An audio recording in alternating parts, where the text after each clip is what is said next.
Welcome back to the HomeServe Hints blog. Today we're talking about common problems you may encounter with your kitchen sink. Luckily, DIY sink repair is easier than you think with 3 easy fixes. Before you begin any plumbing jobs, remember to shut off the water. Did you find a clogged drain?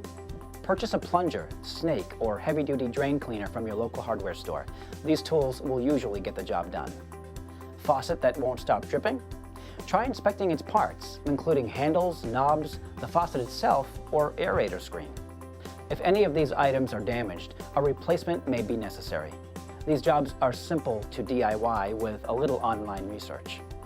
Finally, if you're experiencing leaking pipes under the sink, tighten up the loose connections or identify unexpected blockages. If any of these problems persist after a DIY fix, it's time to call in a professional. Thanks for watching.